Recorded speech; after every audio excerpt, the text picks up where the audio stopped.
கண்டிப்பாக வீட்டுக்குள்ளே ஏதோ ஒரு தீய சக்தி இருக்குது, இல்லை உங்களுக்கு ஏதோ ஒரு ஆபத்து வருது, இல்லை நீங்கள் ஏதோ ஒரு பிரச்சனையை சந்திக்கிறீங்க, அதை காட்டுறதுக்கு தான் அது உள்ளே வருதுன்னு அர்த்தம். அதனால அந்த வண்டு வந்து அதை அடித்து, ஐயோ அது வரக்கூடாது வீட்டுக்குள்ளேன்னு சொல்லி அதை அடித்து கொல்லக்கூடாது, அதுக்கு வந்து தீங்கு இழைக்கக்கூடாது, அதை விரட்டி விட்டுறலாம். ஏதாவது ஓப்பன் பண்ணி நம்ம கதவு டோரில் க்ளோஸ் பண்ணி வச்சுருந்தோம், அதெல்லாம் ஓப்பன் பண்ணிட்டு அதை வெளியில் அனுப்பிடலாமே தவிர எந்த உயிரினத்தையும் நம்ம வந்து அடித்து துன்புறுத்தக்கூடாது.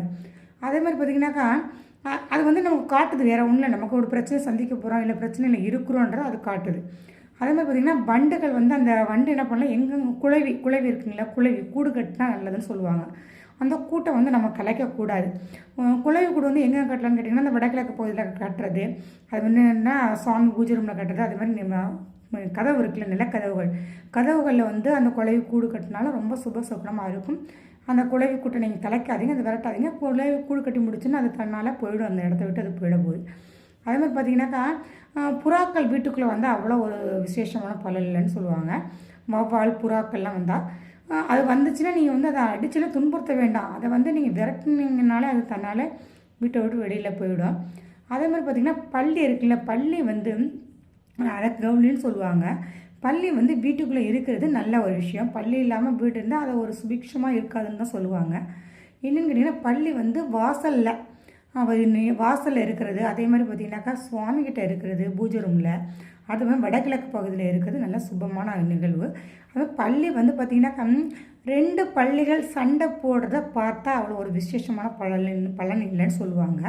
அது மாதிரி பல்லி வந்து மேலேருந்து தரையிலேருந்து பொத்துன்னு விழக்கூடாது, மேலேருந்து தரையில் பொத்துன்னு விழக்கூடாதுன்னு சொல்லுவாங்க.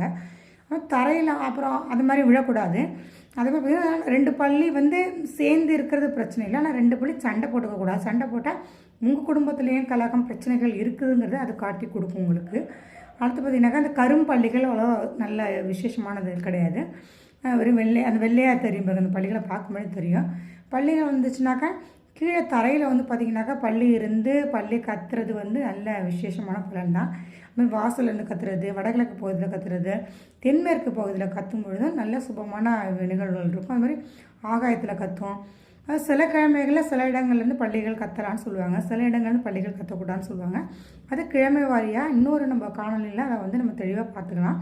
அது பள்ளிகளுக்குன்னு வந்து பார்த்திங்கனாக்கா ஸ்ரீரங்கம், காஞ்சிபுரம், பெருமாள் திருப்பதி போன்ற பெருமாள் ஸ்தலங்களில் பள்ளிகளுக்கான வந்து பார்த்திங்கனாக்கா இதெல்லாம் அமைச்சிருக்காங்க. அந்த அது என்ன தங்கத்துலேயோ அதுமாதிரி வெள்ளிலேயோ பள்ளிகளுக்கு வந்து அங்கே அமைச்சு வச்சுருக்காங்க. அந்த இடங்களுக்கு போயிட்டு அதை தொட்டு வணங்கிட்டு கும்பிட்டுட்டு வரும்போது மகாலட்சுமியினுடைய அனுகிரகம், மகாலட்சுமியோட கடாட்சம் நமக்கு கிட்டும். அது மாதிரி பள்ளிகளை வந்து நம்ம வந்து பூஜை ரூமில் பார்க்கும்போதோ வாசலில் பார்க்கும்பொழுதோ கண்டிப்பாக நமக்கு